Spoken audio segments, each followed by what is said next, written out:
Bismillahirrahmanirrahim. Assalamualaikum warahmatullahi wabarakatuh.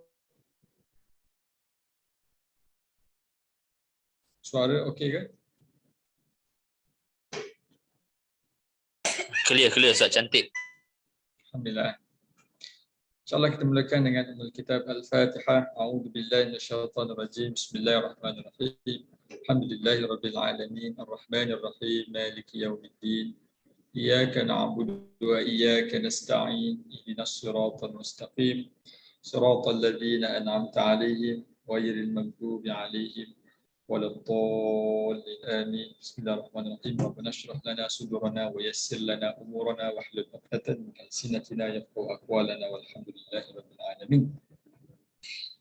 Baik, alhamdulillah, pertamanya syukur kepada Allah Subhanahu wa taala kita dipertemukan lagi pada malam ini untuk sesi kelas tadabbur Al-Quran juz amma. Insya-Allah pada malam ini siri yang keempat, kita telah masuk surah Al-Qadr. Surah Al-Qadr insya-Allah. Seperti biasa yang akan berkongsi menyampaikan pada malam ini adalah Al-Fadil Ustaz Zulkhairi bin Muhammad Nur. Alhamdulillah. Kami saya ucapkan terima kasih banyak kepada Ustaz Zulkhairi kerana masih lagi boleh bersama-sama dengan kita insya-Allah. Juga kepada sahabat-sahabat yang mengikuti pada malam ini, alhamdulillah, ahlan wa sahlan wa marhaban bikum. Kita lebih kurang dalam 8-9 orang lah insya-Allah. Okey. Baik, jadi seperti biasa insya-Allah kelas kita pada malam ni kita akan mulakan dengan perkongsian dahulu oleh Ustaz Zulkhairi yang akan merujuk ataupun berpandukan buku ibu beliau. Kemudian selepas itu kita lebih kurang dalam 30 minit begitu. Kemudian kita akan buka sesi perbincangan ataupun soal jawab ataupun perkongsian pandangan ataupun idea daripada sahabat-sahabat sekalian. Untuk kita berbincang bersama-sama ataupun kita berkongsi pandangan berkenaan dengan topik ataupun surah pada malam ini, ataupun mungkin topik ataupun idea yang berbeza pun boleh, tak ada masalah. Kita buka jugalah. Asalkan yang berkait dengan Al-Quran insya-Allah. Okey. Jadi tanpa melengahkan masa, saya mempersilakanlah Ustaz Fadil Zulkhairi untuk meneruskan. So kalau kita nak berbincang panjang selepas daripada itulah insya-Allah boleh kita boleh bincang lebih lanjut nanti insya-Allah selepas pada Ustaz Zul berkongsi. So saya persilakan, tafadhal masykur Ustaz. Assalamualaikum warahmatullahi wabarakatuh. Alhamdulillahirabbil alamin, wabihi nasta'in ala umuri dunya waddin. Allahumma salli ala Muhammad wa ala alihi wa sahbihi wa barik wa sallim. Subhanaka la ilma lana illa ma 'allamtana innaka antal alimul hakim. La haula wa la quwata illa billah, amma ba'd. Ustaz Aizat, tuan-tuan dan puan-puan dirahmati Allah, alhamdulillah kita syukur pada Allah Jalla wa Ala. Dan saya minta maaf pada Ustaz Aizat ya, saya sendiri terlupa di peringkat saya untuk melakukan hebahan untuk kelas pada malam ini. Saya minta maaf, insya-Allah akan datang saya cuba ingat. Baik, tuan-tuan dan puan-puan, malam ini kita akan masuk dalam pengajian Suratul Qadar. Sebenarnya kalau kita kira surah Iqra pun banyak lagi tak habis kan. Kita baru bincang sedikit. Tapi saya pun terlepas pandang, terlupa untuk bincang dengan Ustaz Akmal untuk diteruskan pengajian dalam Suratul Alaq pada malam ini. Tapi disebabkan hebahan berkaitan dengan Suratul Qadar, surah Qadar lah ya. Nanti insya-Allah kita patah balik ke Suratul Alaq. Dan kalau malam ini pun sempat kita patah balik insya-Allah. Baik, tuan-tuan dan puan-puan. Cuba kita lihat dahulu. A'udzubillahi minasyaitonirrajim. Bismillahirrahmanirrahim. Inna anzalnahu fi lailatul qadr. Sesungguhnya kami sekejap ya. Ustaz Aizat, tuan-tuan dan puan-puan, izinkan saya untuk terjemah satu persatu tanpa menurut terjemahan bahasa Melayu dan bukannya terjemahan bahasa Melayu yang standard. Tapi saya nak cuba terjemah satu persatu menurut perkataan yang ada dalam Al-Quran, ya. Baik. Sesungguhnya kami yang menurunkannya dalam kurungan Al-Quran pada malam Al-Qadar. Wama adraka ma Lailatul Qadr. Dan tahukah kamu apakah ia malam Al-Qadar? Lailatul Qadri khairum min alfi syahr. Malam Al-Qadar itu lebih baik daripada 1000 bulan.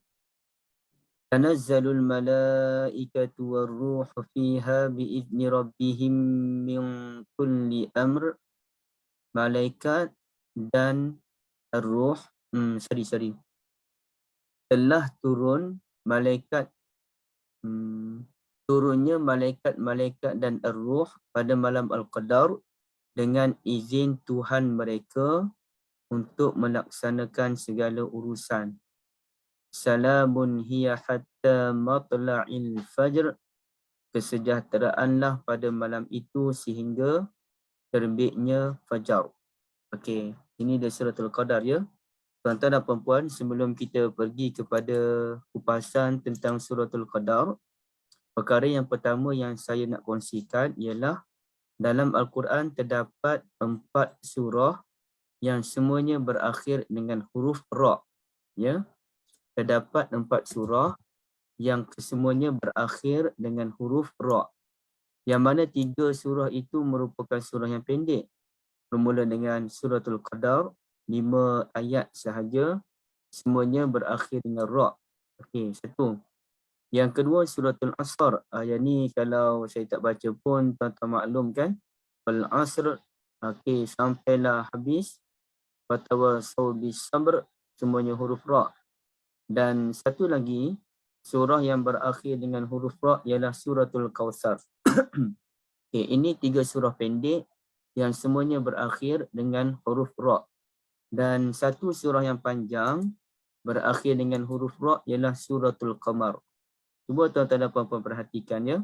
Ayat 1, 2, okey, atau kita ambil secara random lah. Ayat 8, ayat 10, Fantasir ayat 10, Qad Qudir 12, Muddakir 15, Mustamir Ra, Al-Ashir 26, Wastabir 27, Bin Nuzur, Wa Nuzur, Izzubur, Masa Saqar, Mustatar, Wa Nahar, Muqtadir.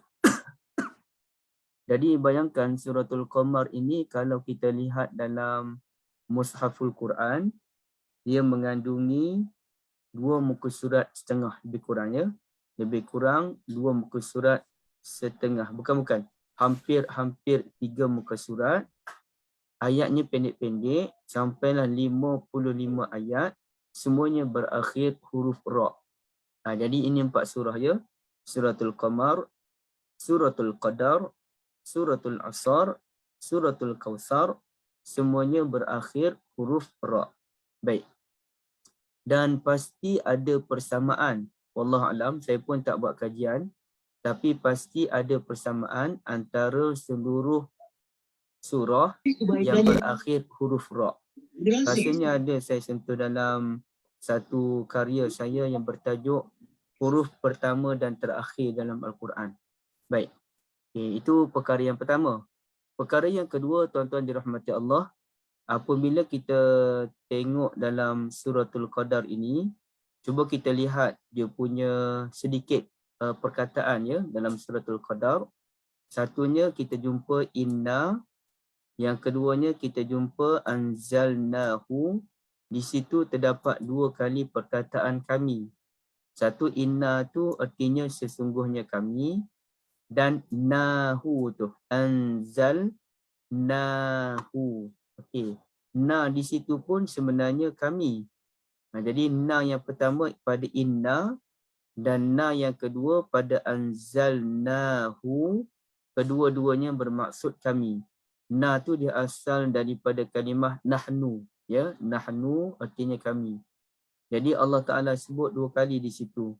Sesungguhnya kamilah yang menurunkannya pada malam Al-Qadar. Jadi ini menunjukkan satu penegasan. Allah Taala sebut na tu 2 kali menunjukkan bahawa memang Allah yang menurunkan Al-Quranul Karim dan Al-Quran itu diturun pada malam Al-Qadar. Baik, itu perkara yang kedua ya. Sekejap. Okay, perkara yang ketiga, tuan-tuan dan puan-puan dirahmati Allah. Kita lihat pada perkataan Ustaz Izzat. Bulan lepas memang kita bincang suratul Alaq kan? Memang surah Alaq minggu lepas. Rasanya habis Okey. kot. Apa dia? Rasanya macam kita bincang habis, semuanya saya tak ambil secara detail satu-satu lah Ustaz. Okey. Terima kasih. Okey, itu perkara yang kedua. Yang ketiga, menariknya dalam surah ini tidak menyatakan nama Al-Quran secara jelas. Allah Ta'ala guna kata ganti nama yang ketiga kan. Kata ganti nama pertama, saya, kami, better. Kata ganti nama kedua, awak, kamu, saudara, tuan, puan. Dan kata ganti nama ketiga tu dia, mereka, beliau. Okey, jadi ini kata ganti nama ketiga. Persoalannya kenapa Allah Ta'ala tak sebut? Inna anzalnal Qur'ana fi lailatul qadr. Jadi kan elok kalau kita fikir sembah lalu tu kan cantik kalau Allah sebut inna anzalnal Qur'ana fi lailatul qadr. Tapi Allah Ta'ala tak nyatakan nama Al-Quran dalam suratul Qadar ini. Allah gantikan dengan kata ganti nama ketiga iaitu ia. Inna anzalnahu, sesungguhnya kami turunkan ia. Kami turunkannya, yakni Al-Quran. Jadi ulama pun bahas kenapakah Allah Ta'ala tak sebut nama Al-Quran secara jelas dalam ayat ini. Kata ulama, ada satu benda yang masyhur, yang mana bila benda tu masyhur, kita tak sebut nama pun orang maklum. Jadi kerana semua orang maklum, apa yang diturunkan oleh Allah pada malam Al-Qadar kalau bukan Al-Quran? Jadi benda yang maklum, benda yang popular, benda yang famous, tidak perlu dinyatakan namanya kerana semua orang tahu tentang apakah mesej yang ingin disampaikan oleh Allah Azza wa Jalla dalam ayat ini. Ia merujuk kepada Al-Quran, ya. Ia merujuk kepada Al-Quran, bukan lagi kepada benda lain. Baik, itu yang ketiga. Perkara yang keempat, kita lihat dalam ayat ini adanya perkataan tanazzalu, ya, tanazzalu. Dan di sini ada berapa huruf tak, tuan-tuan? Ya. Huruf tak yang ada hanya satu kan? Tanazzalu. Sedangkan kalau kita lihat dalam Al-Quran, dalam ayat yang lain, ada yang mana Allah Ta'ala sebut tatanazzalu. Ya? Tatanazzalu. Okay, cuba kita lihat ayat mana. Ayat innal ladzina qalu rabbunallahu summa istaqamu tatanazzalu. Okey, yang ni. Cuba tengok. Innal ladzina qalu rabbunallahu summa istaqamu tatanazzalu. Apa yang turun? Tatanazzalu alaihimul malaikah. Jadi di sini tuan-tuan dan puan-puan sekalian, cerita ini pun cerita tentang malaikat. Malaikat yang turun ke muka bumi. Tapi kenapa malaikat turun tu Allah Ta'ala sebut tanazzalu hanya dengan satu je huruf ta. Sedangkan dalam surah Fussilat ayat 30 Allah Ta'ala gunakan dua huruf ta. Tatanazzalu. Ya, tatanazzalu. Jadi di sini ada satu kaedah yang saya nak kongsi dengan tuan-tuan dan puan-puan sekalian. Kaedahnya berbunyi kullama zadatil mabna zadatil ma'na. Apabila ada pertambahan huruf, bermakna ada pertambahan maksud. Sama ada ia bermaksud lebih panjang, lebih lama, lebih tinggi, lebih kuat, lebih memerlukan lebih ramai sasaran, lebih banyak tujuan dan sebagainya. Okey. Jadi kalau kita lihat dalam ayat ini, malaikat turun. Malaikat turun pada malam Al-Qadar ini, Ustaz Aizat, tuan-tuan dan puan-puan, hanya sekali setahun. Jadi kerana tempoh turun tu dia tak banyak, dia hanya sekali setahun, maka perkataan yang digunakan ialah tanazzalu. Menunjukkan sekejap je, sekali je dalam tempoh yang tak banyak kali. Hanya sekali setahun, itu pun hanya pada waktu malam hari. Baik. Berbeza dengan surah Fussilat, menurut sebahagian ulama mufassir, bahawa ayat ini merujuk kepada orang yang dah nazak. Bukan orang nazak, orang yang hujung-hujung kehidupan dia, orang beriman. InsyaAllah Ustaz Aizat, Puan Ailin, Puan Saudah, seluruh tuan-tuan dan puan-puan sekalian, kita semua termasuk dalam ayat 30 ini, yang mana bila kita di hujung usia kita, kalau kita ni menyatakan Allah sebagai Tuhan dan kita istiqamah dengan prinsip ini, tatanazzalu, malaikat akan sentiasa turun kepada kita dalam bentuk yang kita tidak sedari, dan malaikat akan menyatakan beberapa perkara. Antaranya, alla takhafu, jangan kamu takut, wala tahzanu, dan jangan kamu bimbang, wa abshiru bil jannah, dan malaikat memberikan khabar gembira tentang syurga.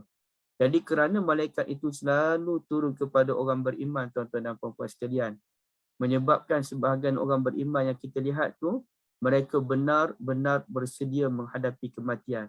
Kenapa? Kerana ada hembusan semangat daripada malaikat. Justru perkataan yang digunakan adanya ta tambahan. Tatanazzalu. Dia sebenarnya asalnya tatanazzalu. Yang tanazzalu tu yang dibuang ta, ya, tapi saya nak mudahkan perbincangannya, nak mudah bincang. Bila ada ta tambahan dua kali ta, tatanazzalu, bererti kedatangan malaikat itu kerap. Malaikat kerap mendatangi orang-orang yang beriman. Berbeza dengan suratul Qadar, hanya sekali setahun. Baik. Perkara yang kelima, minta maaf tak masuk lagi topik dia ya, tapi saya nak bagi faham yang ni dulu. Ar-Ruh di sini pun ulama bahas panjang. Apakah maksud Ar-Ruh dalam suratul Qadar? Kerana perkataan Ar-Ruh ini, tuan-tuan, kalau kita lihat dalam Al-Quran, ada masa Ar-Ruh bermaksud Al-Quran itu sendiri. Ya, saya lupa ayat yang mana, tapi surah An-Nahl kot. Ya, cuba kita lihat. Suratul Nahl. Okey ni kan. Yunazzilul malaikata birruh. Yunazzilul malaikata birruh. Okey, cuba tuan-tuan tengok.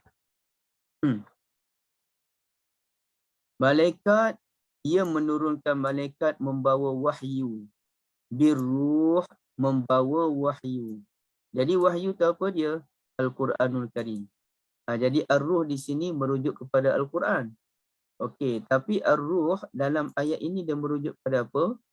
Kebanyakan ulama, saya tak kata semua ya, kebanyakan ulama menyatakan Ar-Ruh dalam ayat ini merujuk kepada Malak Jibril alaihi salatu wassalam.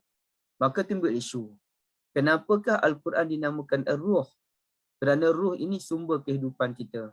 Apabila ada ruh dalam badan, kita boleh hidup. Dan apabila ruh keluar dari badan kita, maka kita meninggal dunia. Maka sebagaimana ruh merupakan sumber kehidupan, masdarul hayah. Begitulah dengan Al-Quran. Al-Quran merupakan masdarul hayah, sumber kehidupan bagi kita, tuan-tuan dan puan-puan. Baik. Dan kenapa pula Jibril alaihi salam dinamakan Ar-Ruh? Kerana Jibril alaihi salam juga sumber kehidupan dalam agama kita. Kerana Jibril lah yang menurunkan wahyu kepada Nabi SAW, sampailah akhirnya Al-Quran siap dibukukan pada zaman Nabi SAW. Jadi Quran tu diturunkan oleh siapa? Oleh Malak Jibril alaihi salam, yang dianggap sebagai malaikat yang mempunyai kekuatan dan juga amanah. Zulquwatil amin. Jadi oleh kerana malaikat Jibril yang menurunkan Al-Quran menjadi sumber kehidupan, Jibril dinamakan oleh Allah menurut kebanyakan mufassir sebagai Ar-Ruh. Ya, Ar-Ruh. Baik. Sebab itu Ustaz Izzat dia ada satu perbincangan tentang orang yang bernama Ruh ke macam mana. Alamak, saya lupa. Saya tarik balik. Takut saya silap. Baik. Kemudiannya kita lihat perkataan bi'izni rabbihim. Okey, Ustaz Izzat, tuan-tuan dan puan-puan sekalian. Apa jawapan kita kalau orang tanya, kenapa ada orang bila dia janji, dia sebut insya-Allah. Okey, insya-Allah. Dan ada orang yang kata biiznillah. Biiznillah. Contoh, Ustaz Akmal kontak saya. Okey, jangan lupa Mazul, kelas kita pada malam ini, hari Khamis, pukul 9 malam. Okey, apa jawapan yang sewajarnya untuk saya berikan kepada Ustaz Akmal? Adakah insya-Allah ataupun biiznillah? Mana satu lebih tepat? Kadang-kadang kita dengar ada orang sebut insya-Allah dan kadang-kadang kita dengar orang sebut biiznillah, dengan izin Allah. Insya-Allah jika ditentukan oleh Allah. Jadi masa satu tuan-tuan dan puan-puan. Siapa yang ada nak respon?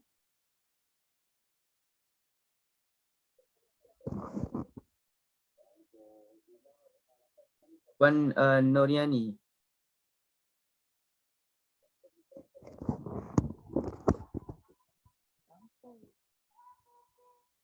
Oh tak ada puan nak respon. Ada tak yang lain? Ustaz Aizat ada jawapan Ustaz Aizat? Biasa sebut insya-Allah.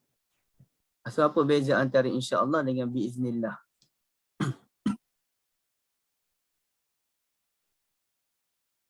Insya-Allah kalau insya-Allah kalau Allah apa nama tu izinkan berlaku lah. Macam tu. Tapi sama juga biiznillah tu. Sama je macam mana tu kan. Tapi insya-Allah tu asalnya pasal jadi budaya. Jadi budaya, okey. Budaya jadi macam sebutan insya-Allah. Dia dalam Quran pun dia ada sebut biiznillah. Biiznillahi kitaban muajjala wa man yurid sawabad dunya nu'tihi minha wa man yurid sawabal akhirati nu'tihi minha wa sanajzi syakirin. Surah Ali Imran. Jadi dia ada perkataan biiznillah. Ayat apa ya? Wa ka'ayyin min nabiyyin qatala ma'ahu ribiyyun katsir. Bukan. Wa ma kana li nafsin an tamuta illa biiznillahi kitaban muajjala. Tapi ada ayat Quran wala taqulanna li syai'in inni fa'ilun dzalika ghada illa ay yasha Allah. Dan banyak sebenarnya perkataan insya-Allah dalam Al-Quran, termasuk ucapan Nabi Ismail apabila Nabi Ibrahim nak nyatakan mimpi baginda. Nabi Ismail sebut satajiduni insya-Allah minas sabirin. Kelak Abah akan dapati saya ni termasuk kalangan orang yang sabar. Ataupun kata Nabi Yusuf alaihissalam kepada keluarganya yang datang berhijrah ke Mesir, wa qala dkhulu misra insyaallahu aminin. Jadi insya-Allah. Jadi di sini tuan-tuan, ini sekadar kajian saya dan saya minta maaf kalau saya tersilap. Secara umumnya penggunaan daripada sudut cakapan harian, kata sebahagian ulama tidak ada masalah pun. Kita nak guna insya-Allah, kita nak guna biiznillah, tidak ada masalah daripada sudut percakapan. Berarti kalau Ustaz Akmal jemput saya tadi, Amazul, jangan lupa pukul 9 malam ni, saya boleh sebut insya-Allah, saya hadir, ataupun biiznillah, saya hadir. Boleh kedua-duanya. Tapi kalau kita perhatikan dalam Al-Quranul Karim, kita dapati ada perbezaan antara insya-Allah dengan biiznillah ataupun biizni rabbihim. Yang mana insya-Allah ia banyak berkait dengan pilihan kita sendiri. Jadi macam Nabi Ismail tadi dia sebut insya-Allah minas sabirin, Abah akan dapati saya ni insya-Allah termasuk orang yang sabar. Jadi kerana Nabi Ismail itu sendiri alaihi salam yang berusaha untuk menjadi orang yang sabar. Begitu juga apabila keluarga Nabi Yusuf masuk ke dalam Mesir, Nabi Yusuf kata insya-Allah semuanya selamat, semuanya dalam keadaan aman.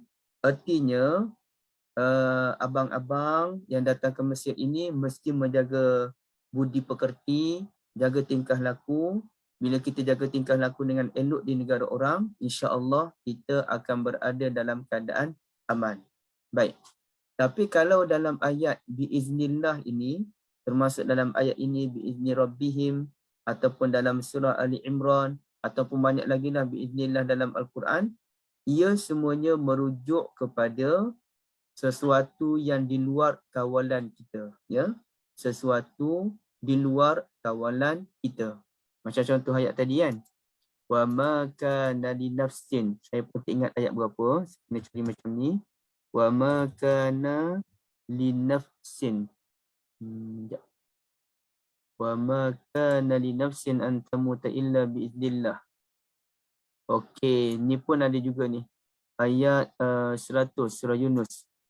Lebih kurang sama dengan surah Ali Imran tadi. Kita tengok yang ni. 100. Dan tidak tiadalah sebarang kuasa bagi seseorang untuk beriman melainkan dengan izin Allah. Wa ma kana nafsin an tu'mina illa biiznillah. Wa ma kana nafsin an tamuta. Sorry. Yang ni saya kena cek balik. Saya takut saya silap dia punya tafsiran dia kan. Wa ma kana li nafsin an tamuta. Ayat an tamuta. An tamuta illa biiznillah. Ali Imran ayat 145. Okey. Ali Imran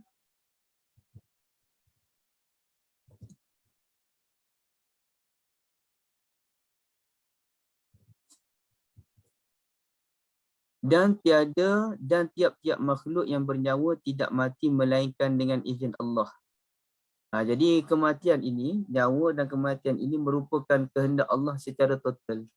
Adalah sedikit kuasa yang diberikan kepada kita untuk jaga kesihatan, berhati-hati dan sebagainya. Tapi boleh kita katakan hampir semuanya ialah kehendak Allah Azza wa Jalla. Jadi perkataan yang digunakan ialah biiznillah.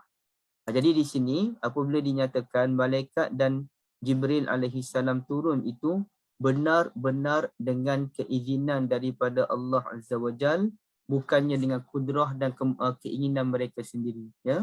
Mereka tak mampu pun nak pergi sendiri, tapi Allah Taala yang izinkan mereka untuk pergi, benarkan mereka untuk turun dari tempat mereka, turun ke muka bumi. Baik.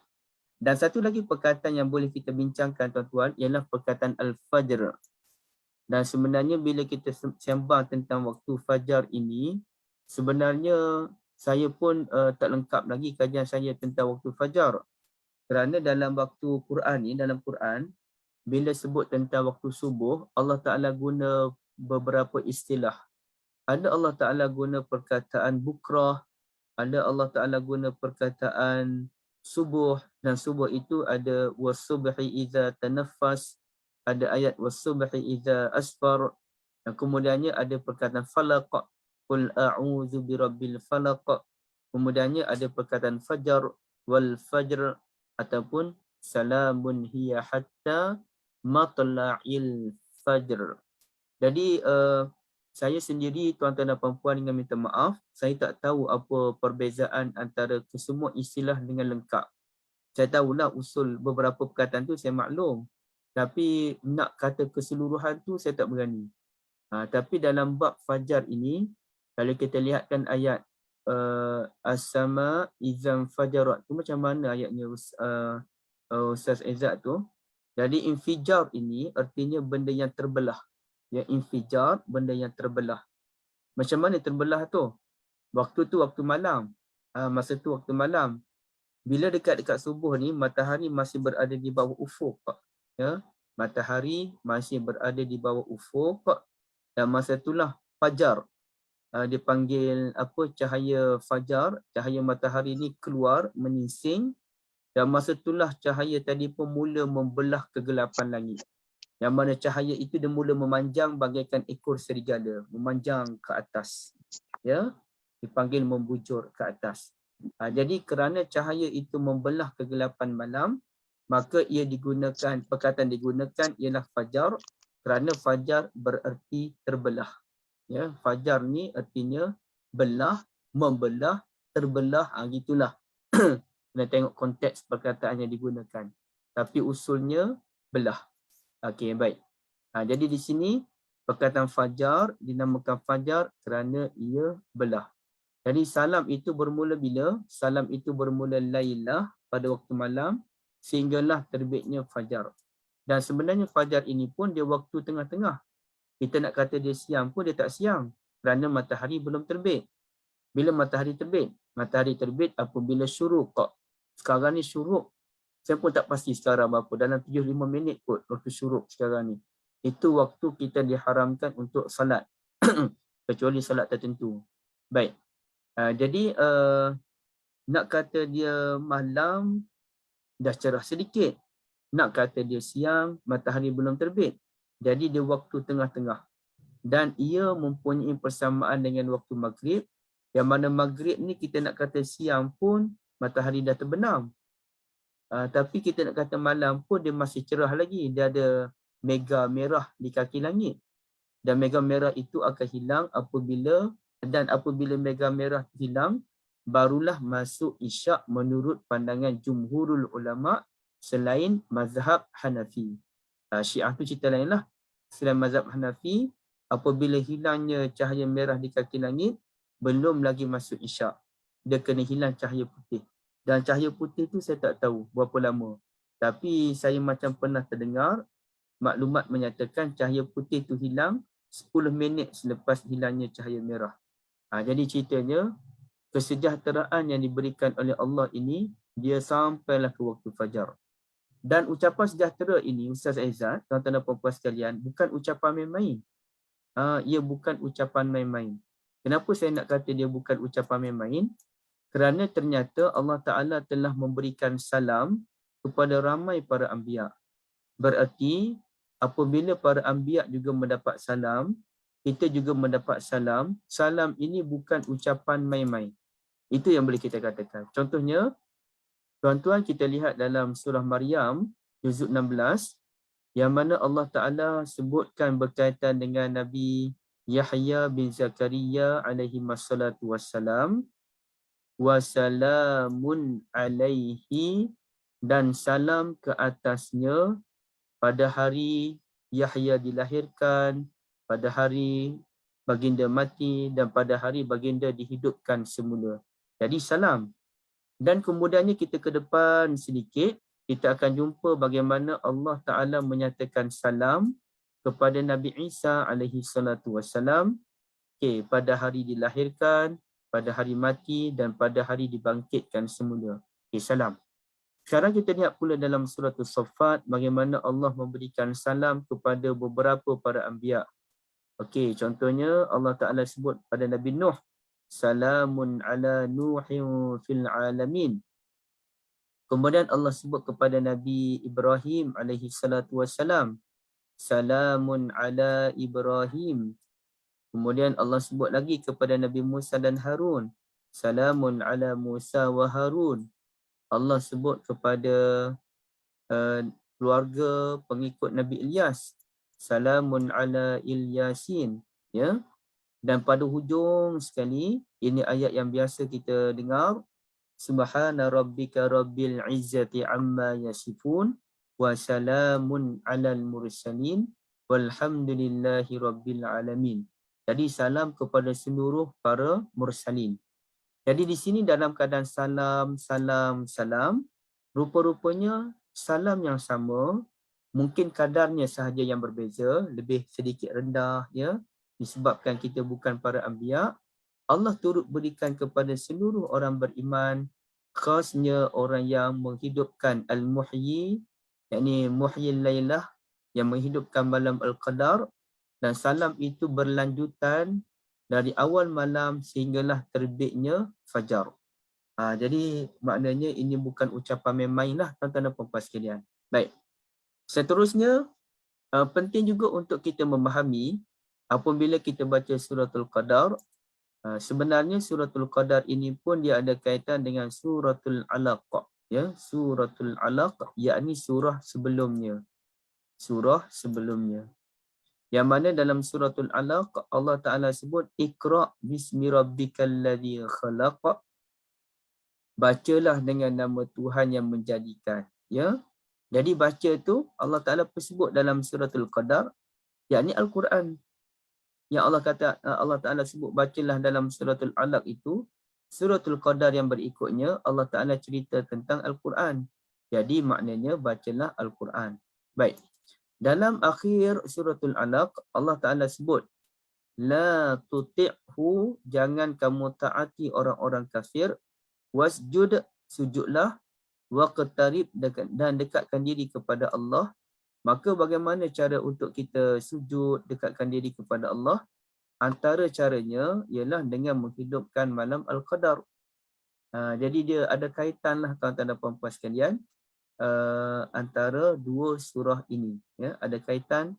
Sebagaimana nanti kita akan lihat kaitan antara suratul Qadar dengan suratul Bayyinah. Baik. Justru Ustaz Aizat perlu kita fahami satu perkara yang penting. Ya. Bahawa Al-Quran ini turun bila? Yang ni saya tak ingat saya ada sebut ke atau tidak ya. Al-Quran ini turun bila? Al-Quran turun pada malam Al-Qadar. Awal lagi. Yang pada awal lagi Al-Quran diturunkan. Maknanya sebahagian besar ulama ataupun majoriti ulama menyatakan ayat ini merujuk kepada penurunan Al-Quran dari Lauh Mahfuz ke langit dunia. Ya, bukannya kepada Nabi SAW, tapi dari Lauh Mahfuz ke langit dunia.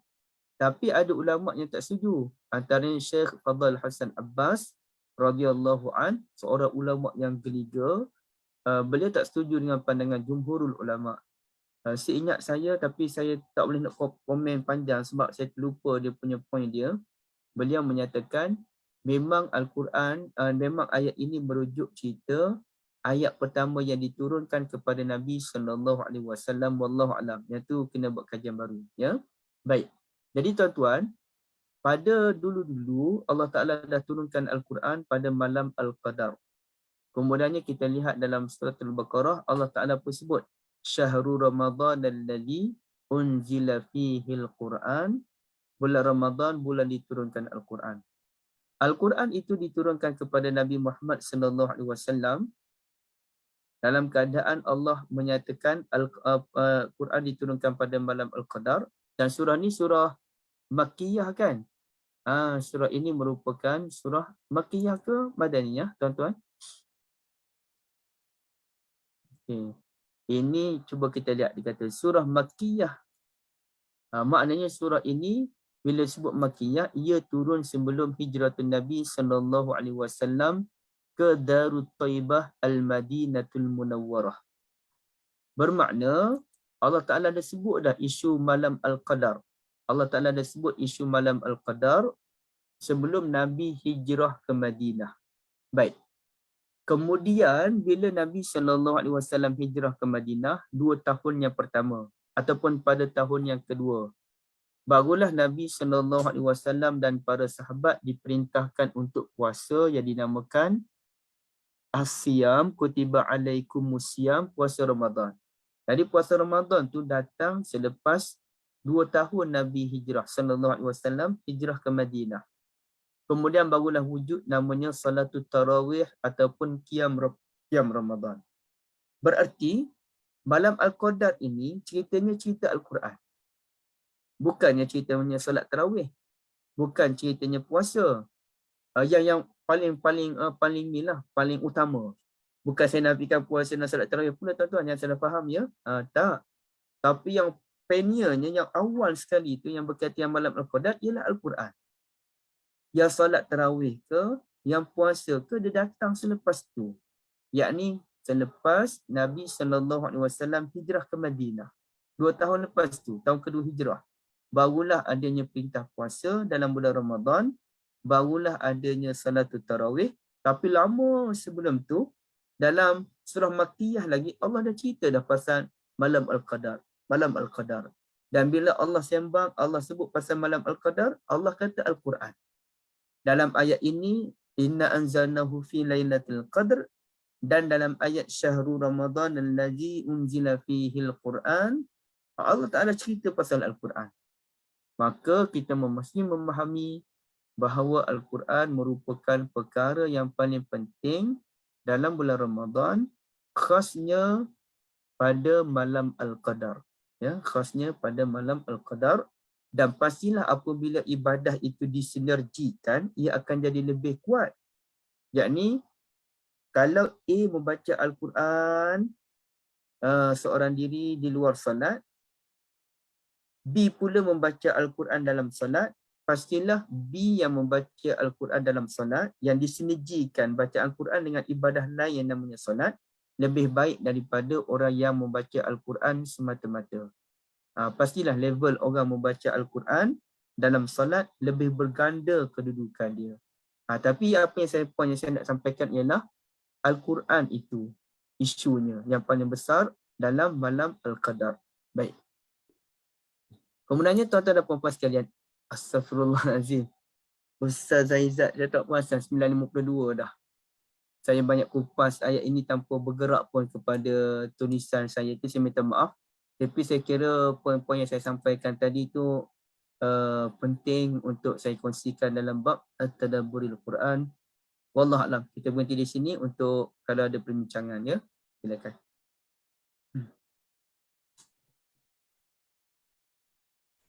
Alhamdulillah.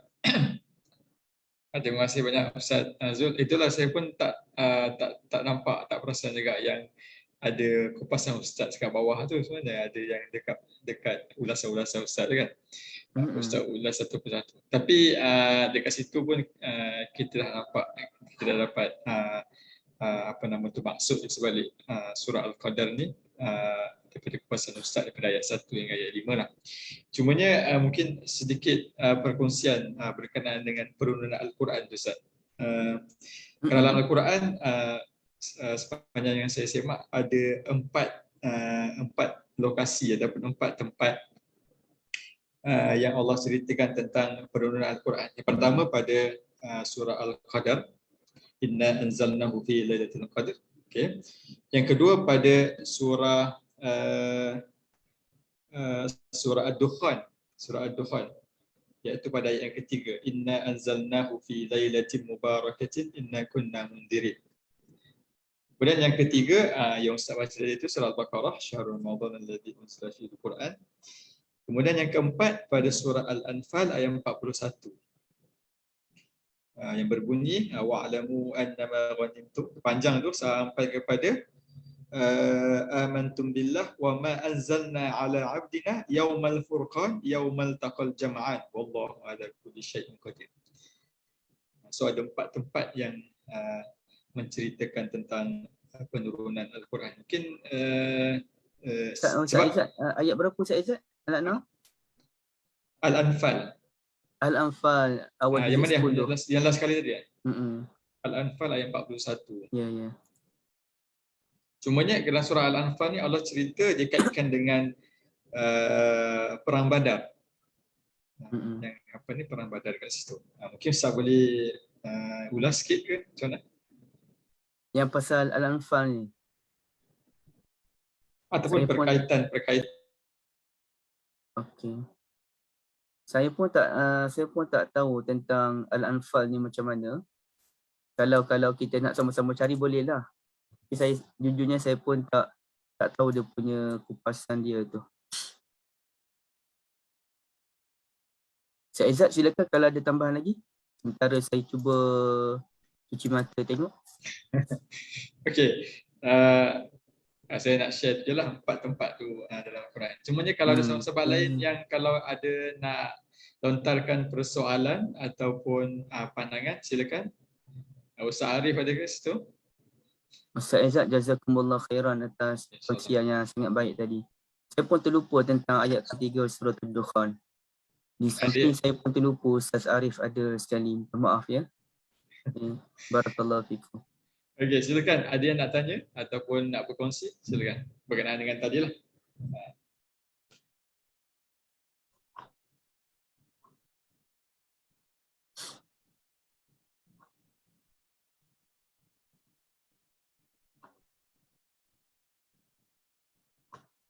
Banyak sangat pun ni saya tengok.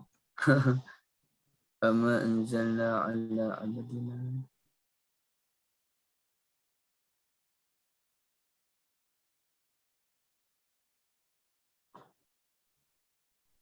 Okay, tak ada ke? Nampaknya masih tak ada lagi kot yang nak bertanya ataupun Ustaz boleh lanjutkan sikit kot. Atau Ustaz Okey. nak ulas yang ayat tadi tu. Okey, terima kasih. Kalau tak ada soalan, saya teruskan sikit lagi . Dalam isu pertama yang saya bahaskan ini, Ustaz Aizat, dia ada satu perbincangan dalam Quran ni. Perbincangan tu namanya At-Takrar. Ya? At-Takrar. Ini saya tulis di ruangan chat. Okey, sorry. At-Takrar. Dulu saya ni tak pandai, saya baca Tikrar. Sebenarnya saya silap. Yang bacaan betulnya ialah At-Takrar. Pengulangan dalam Al-Quran, dan banyaklah macam kita bincang dalam suratul Alaq tu kan, pengulangan kalimah Iqra dan lain-lain. Jadi di sini pun dia berlaku pengulangan perkataan Lailatul Qadar sebanyak 3 kali, ya, sebanyak 3 kali. Inna anzalnahu fi Lailatul Qadr wa ma adraka ma Lailatul Qadr. Lailatul Qadr. Lailatul Qadr. Jadi macam mana tu tuan-tuan dan puan-puan sekalian, ya, kenapa ia dinamakan sebanyak, kenapa ia disebut sampai 3 kali tu? Okey, pertamanya kita kena faham dulu apa maksud Al-Qadar. Tanpa saya nak panjangkanlah dia punya perbahasan dia. Biasanya ulama kata Al-Qadar tu artinya takdir. Kerana pada malam itu Allah Ta'ala meminta malaikat untuk macam membuat penyelarasan balik kot. Takdir Allah Azza wa Jalla. Kita pun tak tahu ceritanya macam mana sebenarnya. Ya? Baik. Tapi ada ulama yang memahami Al-Qadar ini sebagai kemuliaan. Al-Qadar artinya kemuliaan kerana ada ayat dalam bahasa Arab, contohnya dia sebut macam ni. Ustaz Aizat, kalau ejaan Arabnya Izzah ke? Ataupun apa dia Ustaz Aizatnya? Betul. Cumanya Izzah. yang Izzah. Cumanya yang hujung tamarutah tu dulu saya pernah kena tegur dengan guru saya, dia letak huruf ta maftuhah. Oh, dia letak ta maftuhah. Izzat. Macam Gitu. tu. Okey, saya pun tak tahu. Saya pun tak pernah buat kajian pula tentang nama Ustaz, ya. Terima kasih banyak. Okay. Jadi begini, contohnya kita kata lainlah, rajulun zu qadar. Huwa rajulun zu qadar. Dia merupakan lelaki yang mempunyai kemuliaan ataupun kedudukan. Jadi disebut qadar. Baik. Tuan-tuan dan puan-puan dirahmati Allah, sekejap ya. Bila kita faham Lailatul Qadar itu sebagai malam kemuliaan. Okey, izinkan saya untuk menerima tafsiran Al-Qadar ialah kemuliaan, ya. Bila sebut kemuliaan ni, maka Ar-Razi dia ada kongsi kupasan daripada seorang ulama namanya Abu Bakar Al-Warraq. Abu Bakar Al-Warraq. Apa kata dia?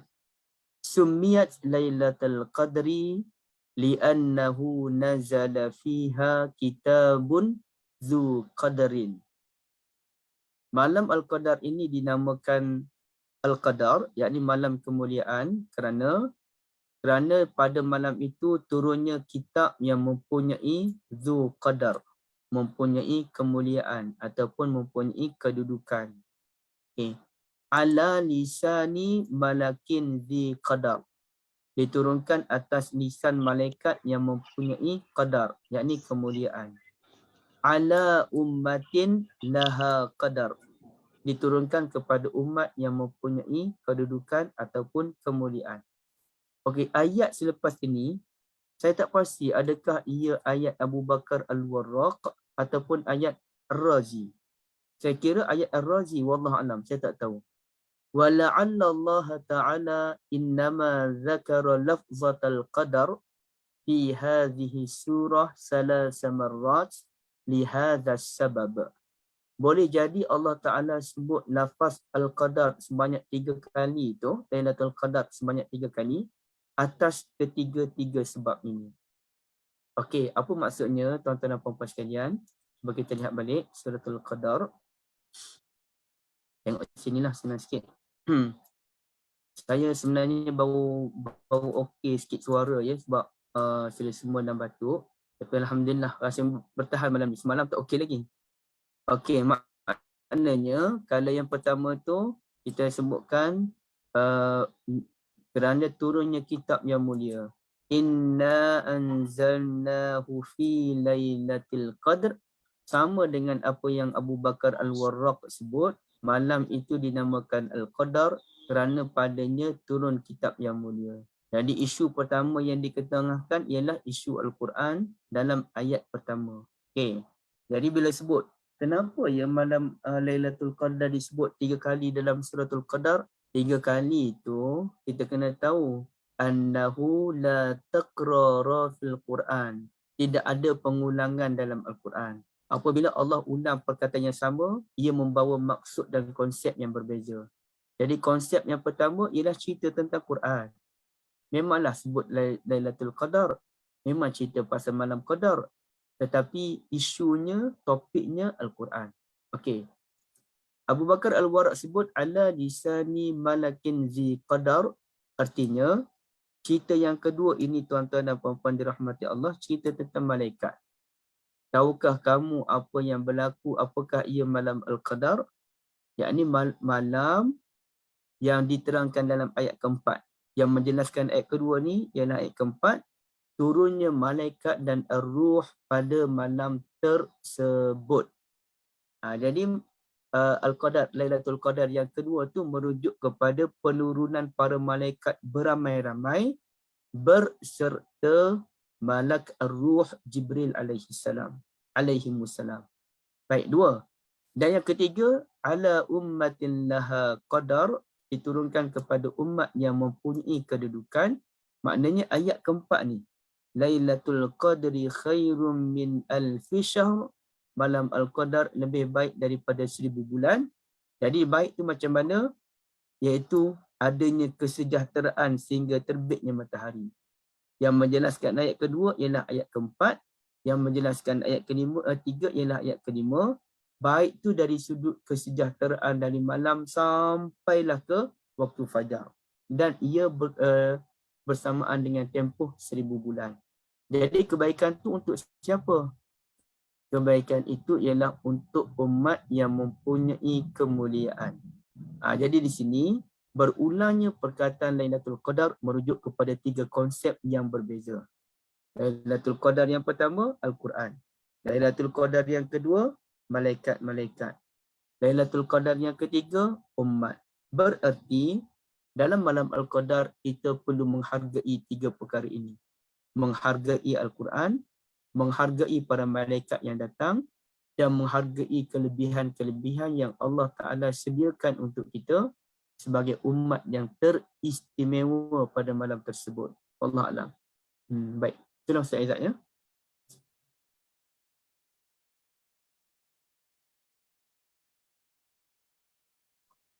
Okey, ada lagi tak tuan-tuan dan puan-puan? Sebab kita dah lebih masa, saya terpulang pada Ustaz Izzat ya, macam mana?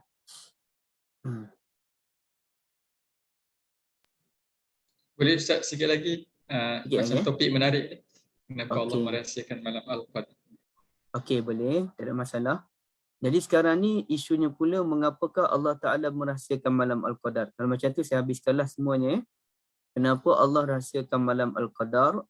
Sebenarnya perkara ini dah tuan-tuan dan puan-puan pun maklum dah kenapa Allah sembunyikan malam Al-Qadar. Tapi ada beberapa maklumat yang Ar-Razi bagi ni menarik untuk saya kongsikan. Ini dia. Allah Ta'ala sembunyikan malam Al-Qadar sebagaimana Allah menyembunyikan beberapa perkara. Apa dia? Allah menyembunyikan keredaannya terhadap ketaatan seorang hamba. Jadi kita ni dia buat baik-baik pun kita tak tahu Allah reda tak reda kan. Dan dengan itu dia merangsang kita, dia memaksa kita terus beribadah supaya mendapat reda daripada Allah di hari akhirat kelak. Allah tidak menzahirkan kemarahan kepada hamba yang melakukan maksiat agar kita ada kekuatan untuk kembali. Kalau Allah zahirkan kita buat maksiat, maka timbul titik hitam di muka kita. Satu, kita akan malu, satu hal. Tapi yang kedua, boleh jadi dia akan moralize. Dia akan membuatkan kita tidak lagi bermotivasi Okey, Allah tidak zahirkan. Sebagaimana Allah juga sembunyikan wali agar semua orang rasa dimuliakan. Kalau kita ni tahu ini wali, maka kita akan memilih-milih orang untuk dimuliakan. Tapi sekarang ni kita tak tahu siapa wali Allah. Boleh jadi orang yang kerja syarikat, pakai kereta besar, pakai baju yang hebat-hebat, dialah wali, kita tak tahu. Boleh jadi orang yang wali tu pemimpin-pemimpin negara kita, boleh jadi ada yang menjadi wali pun kita tak tahu. Sebab dia tak semesti wali ni, kalau tanggapan Melayu, orang yang pakai buruk macam pengemis tu yang disangka wali, yang pakai tampan-tampan segak-segak ni tak dianggap wali. Tak, bukan begitu konsep dia. Ya. Okay. Allah juga menyembunyikan bilakah waktu dimakbulkan doa, supaya kita sentiasa berdoa kepada Allah. Kalau tahu, kalau Nabi dah sebut dah, kalau kamu berdoa confirm 7 hari Allah makbulkan, kita pun tak ada masalah lah. Tapi bila Allah Ta'ala sembunyikan bila makbul doa, nak tak nak dia, kita terpaksa berdoa lah bila-bila masa.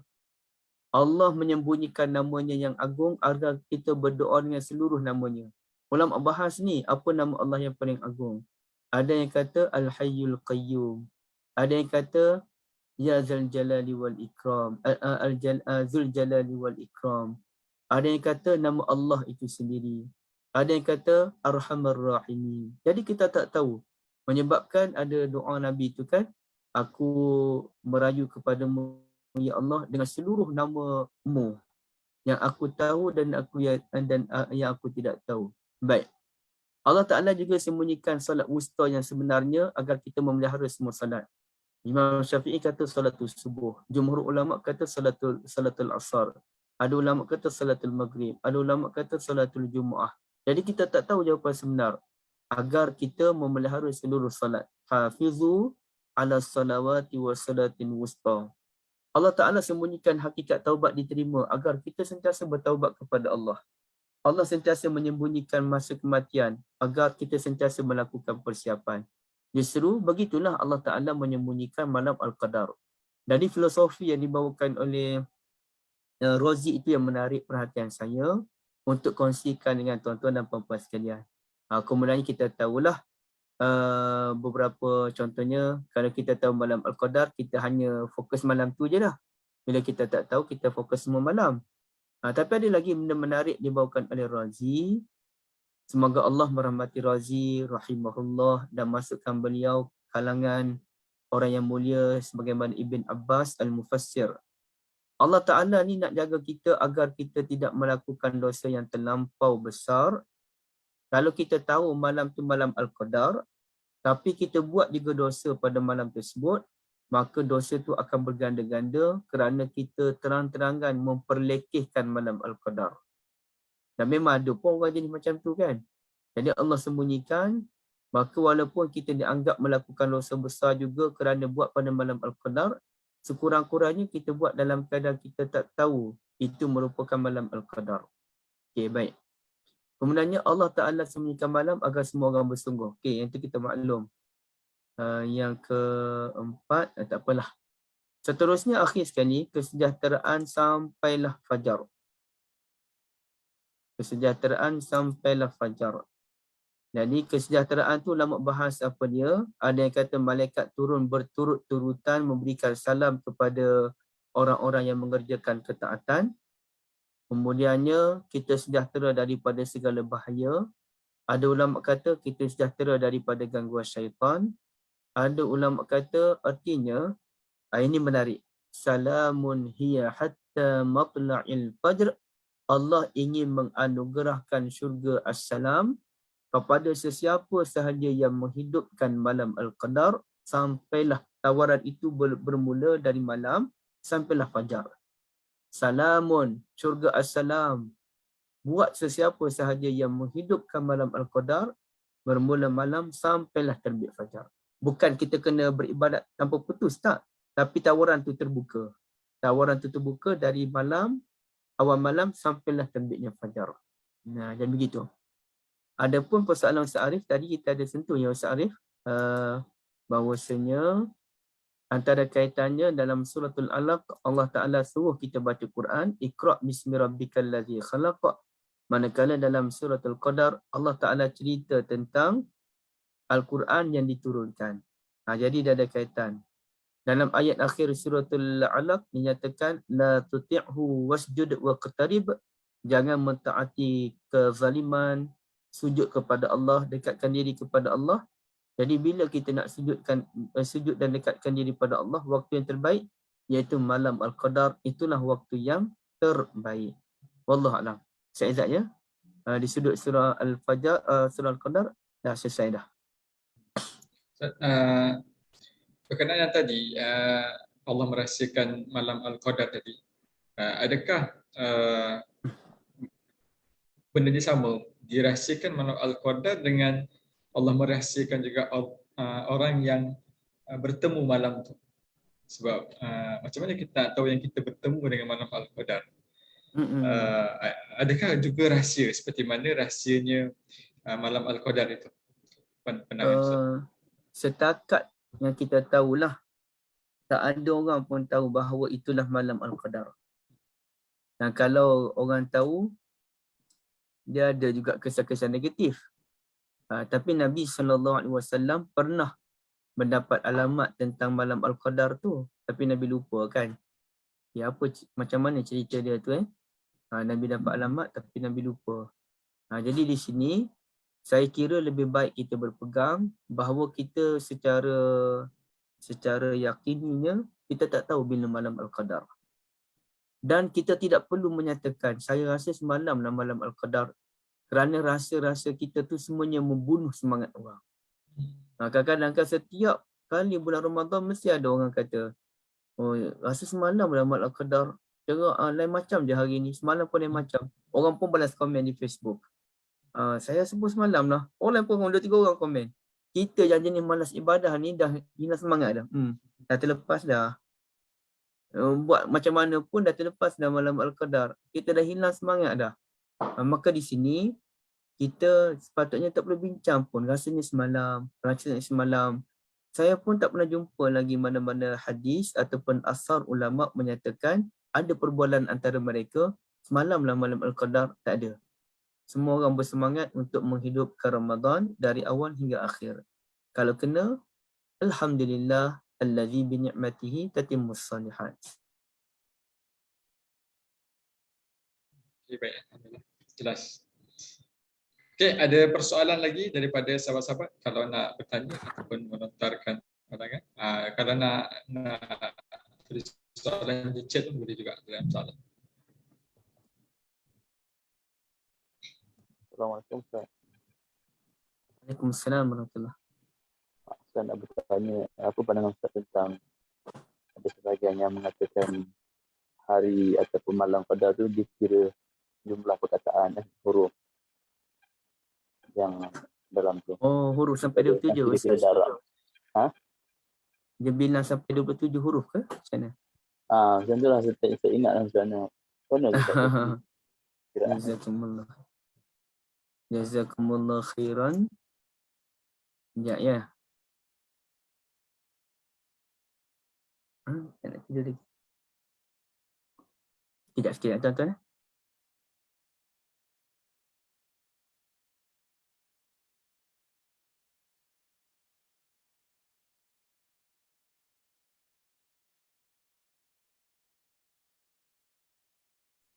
Sekejap je, saya nak urus anak sekejap je. boleh insya-Allah.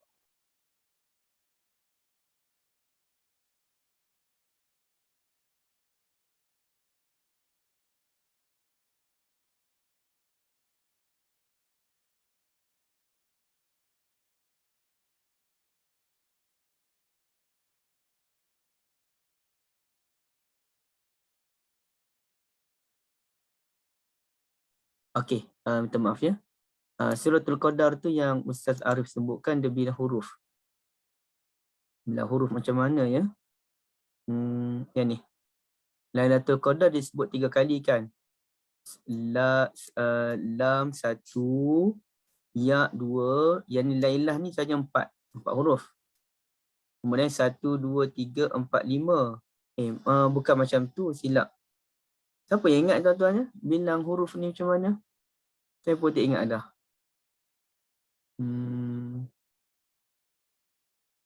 Betul lah. Lailah ni 4 huruf.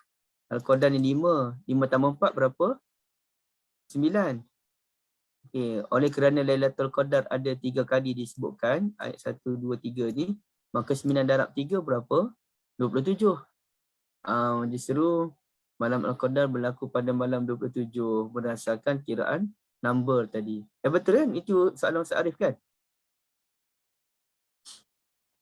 Okey. Betul lah. Okey, terima kasih Ustaz. Macam itulah. Tapi saya sendiri antara orang yang agak macam mana nak kata ya, masih lagi ragu untuk menerima kajian angka dalam Al-Quran. Nombor-nombor ni saya masih ragu lagi untuk menerima kajian-kajian sebegitu rupa. Sebab cara metod pengkajian dia agak mengelirukan. Saya tak berani nak tolak sepenuhnya. Cuma saya kata saya ragu ataupun saya masih sangsi untuk menerima kajian-kajian tersebut. Jadi di sini ni ini bukan bukti lah untuk menyatakan malam 27. Lebih baik kita tak peganglah konsep ni. Kalau betul yang ni, pasti Nabi SAW akan sebut ni sebab benda-benda penting ni. Tapi Nabi pun tak sebut. Itulah agak berat sikit. Wallahualam. Ya Ustaz? Baik, alhamdulillah. Okey, Alan ada lagi soalan yang nak tanya?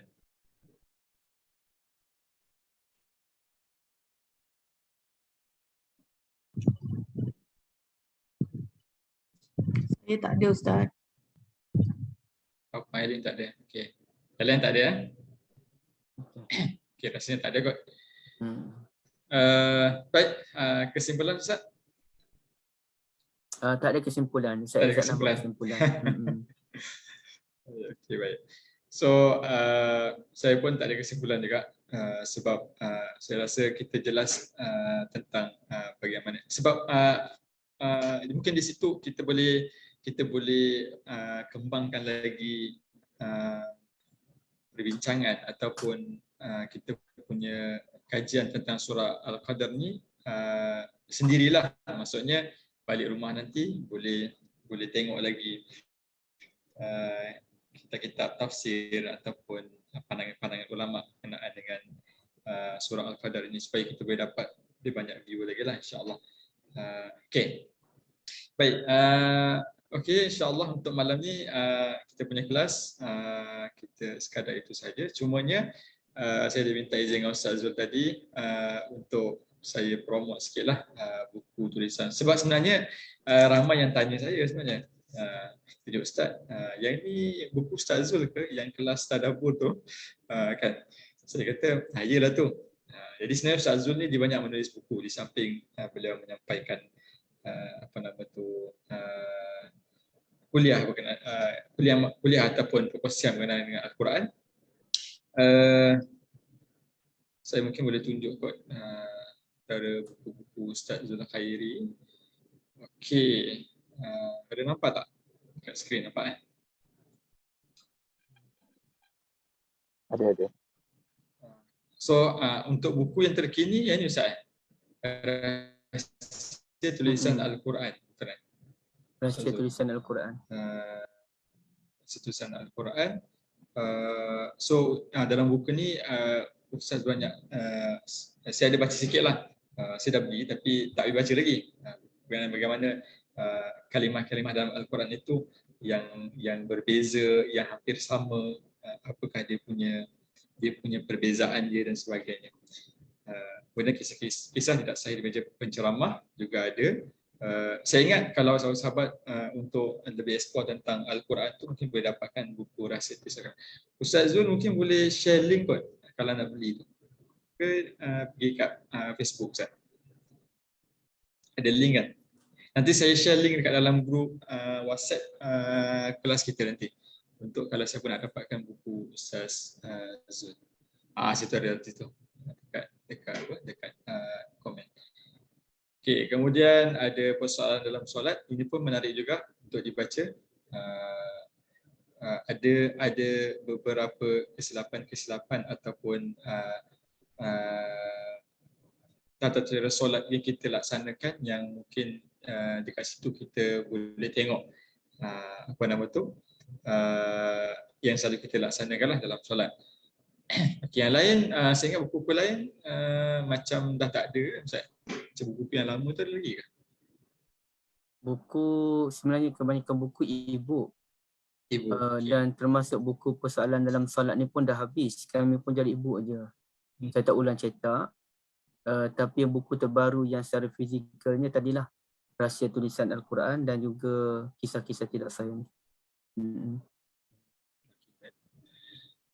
Baik, so jadi untuk sahabat-sahabat yang nak dapatkan ada e-book ni kena dapat e-book tu.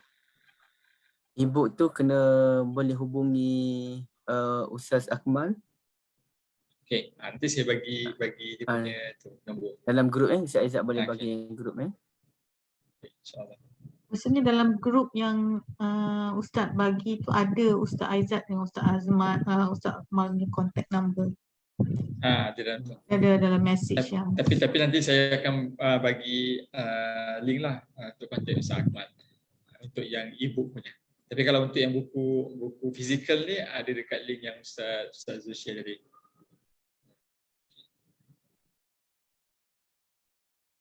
Baik, saya ingat itu saja untuk kita punya pertemuan pada malam ni, insya-Allah. Terima kasih banyak-banyak kepada Ustaz Zul Khairi di atas perkongsian pada malam ni, insya-Allah. Untuk tahun ni kita menutup tahun 2021 dengan surah Al-Qadar, insya-Allah. Tahun depan, tahun 2022, insya-Allah kita akan sambung lagi dengan surah yang berikutnya. Mohon Ustaz Zul Khairi boleh bersama lagi lah dengan kami, insya-Allah, untuk kita kupas kalau boleh sampai habis juzul amma, insya-Allah.